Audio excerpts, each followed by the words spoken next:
Pursuit of Plastic, exploring the history of DC characters through collectibles and the way their fans interact with them. Episode 1, Batman. Batman, the Caped Crusader, the Dark Knight. For 80 years, this pop culture phenom has protected the mean streets of Gotham City. Created by Bob Kane and Bill Finger, Batman has spanned generations of multimedia from comics, TV, movies, and video games. The villain, or villains.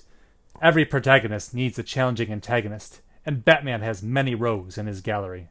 From the chaotic Joker, to the enigmatic Riddler, to the ever-scheming Penguin. Each baddie offers up a challenge that only the Batman can answer.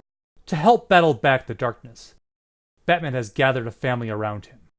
From his closest confidant to his many allies, Batman has plenty of friends to aid him in his war against crime. Now that we've learned a little history on the character of the Dark Knight, let's go meet a superfan who's using Batman collectibles in his toy photography.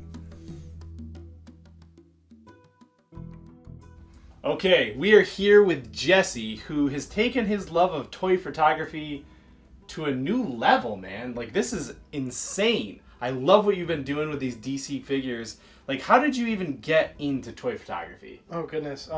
Thank you, first off. I got into it because I saw an article about someone, and I really liked what they did. They were, like, taking some sideshow figures and making it look like it was real. It was realism, basically. So I wanted to try to attempt that in some way, in form and fashion, and you know, I'm still, working out my kinks because I'm still very amateur at it, but I do it because it was a way for me to clear out my mind and clear out my mental state, just like you would do with like cardio. So you do it here, you sit down and you can think about your day, and then you're thinking about what you're going to pose. Like, you create the story in your head, and it's like a fun way of creating. Mm-hmm. So how did you even get into the character of Batman? Like, what drew you in? Was it a certain comic or a movie or a toy, or what was it? Yeah, I was 3 years old, and it was Batman Returns at the movie theater. Nice. Yeah. So that was it. That's so what Michael drew me Keaton, is he your Batman? Kevin Conroy is more my Batman. Okay. So you've got quite a few Batman figures, but do you remember what was your first one?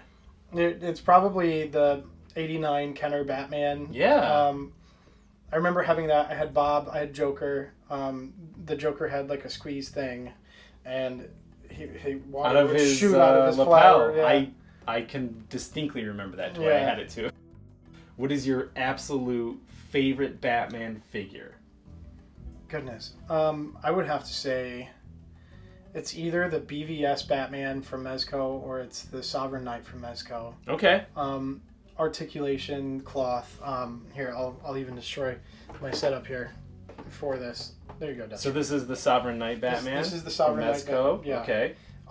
It's really got great articulation. And there's just so many things you can do with it. The head comes off. There's multiple heads. It even has a Bruce Wayne sculpt. So this one's the damaged one. You know, if he's in a fight or something with Catwoman or Deathstroke or even Superman, because they fight sometimes. Or Robin. He just was angry that he didn't get the right kind of cereal for breakfast. yeah, exactly. He's real mad. Batman didn't fill him in on that cereal. I ate the last year's cereal, Robin. Typical Batman Right. scenario. Right. What kind of equipment do you use when you're doing toy photography? So I normally just use regular, everyday LED lights. Okay. Like here, like so. Awesome. They can do different colors, different schemes. This one, you can set it when you want. Is it just changing? It just changes, yeah. Okay. So you can set it with the remote. I use that. I use multiple LEDs. Sometimes I'll use some lamps, and I will use paper to fade the light because I want some of it to highlight some things. Okay. And I've seen some of your stuff. You're using other things, like, because there's snow, right. There's rain, you've got environments. I saw one where like someone was on fire or like blown up or something like that. Like, yeah. You're using some other stuff. So for that I use sparklers. Okay. I actually burned my hand on that Oh my photo. gosh. It was the only time I've done it. It took me 180 photos to get the photo I want, because Oh my I gosh. use a Nikon D3400 and it's a beginner camera, and it won't go 88 frames per second like most high-end cameras. Yeah. So it takes a while sometimes. Right. If I want to do snow, I'll use flour. If I want to have rain, I'll get a spray bottle and put water in it, and I'll just shoot it until I get the right photo, the right moment I'm looking for the atmosphere. Or I'll use a vape or an air duster for fog.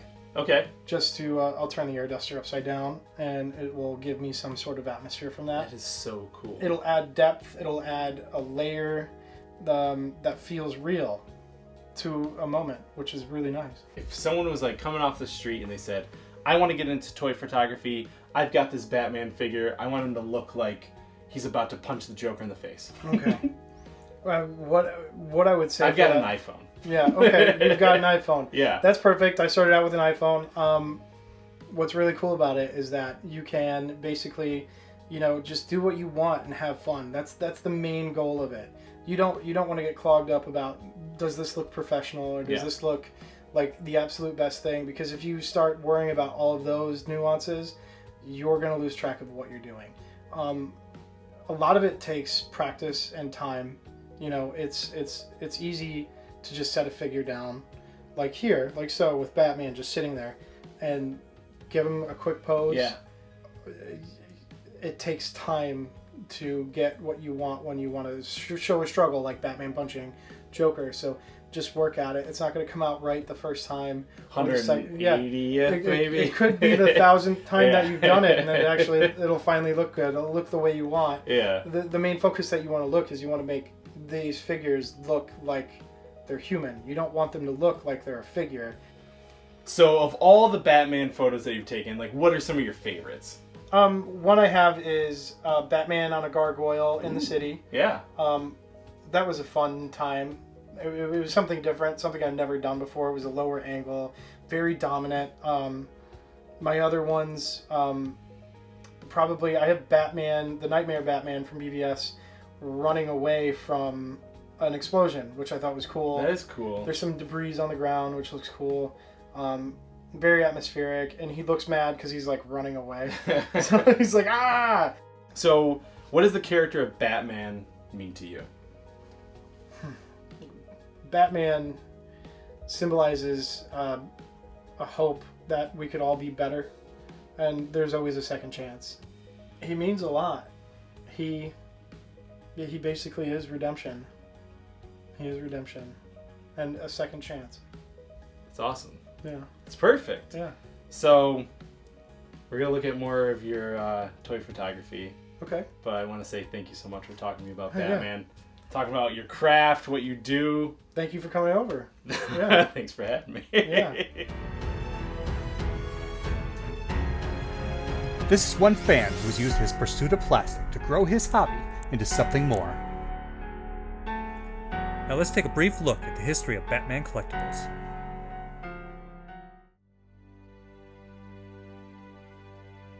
It should come as no surprise that there isn't a shortage when it comes to Batman collectibles.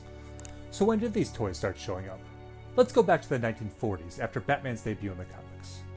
Perhaps the earliest collectibles on record are the lead figurines they would hand out at carnivals. Then fast forward to the 60s, when Marx created the first ever posable Batman action figure. Good luck hunting that grail down. Later on in the 60s, Ideal Toy Company's 12-inch Captain Action line would offer both Batman and Robin costumes for the figure. These, of course, were based on the 60s Adam West TV show. Next came the legendary Meagle line in the 70s. This time around, you could get your collective hands on Batman's baddies and vehicles, so you could reenact your favorite scenes from the TV show or comics. In the late 70s, Meagle disappears and Kenner emerges. After great success with their Star Wars line, they spawned the Superpowers collection. From Batman, his rogues, to members of the Justice League, this line led the way into modern-day toy collecting. The movies, the animated series, and comics gave Kenner plenty of options when it came to producing toys based on The Dark Knight. When Kenner fell, Mattel took over the license. Now that Mattel had the reins, they continued to produce more and more figures based on the many iterations of Batman. But what really changed the game was when Mattel teamed up with Four Horsemen Studios, and the DC Universe Classics line was born. Aimed at the adult collector more than children, this new line delivered some great figure sculpts and dove deep into the DC stable. Currently, more and more companies are making Batman collectibles, and you can count on both hands. From DC Collectibles, Mezco, Lego, Funko, Hot Toys, and more. These companies are all making great action figures, statues, and other amazing collectibles that Batman fans across the globe can add to their collections and fuel their fandom. Batman isn't going anywhere anytime soon, and you can be sure that there will be plenty more collectibles headed our way as we tackle the next 20 years leading up to the Dark Knight's 100th anniversary. So happy hunting, and enjoy your pursuit of plastic.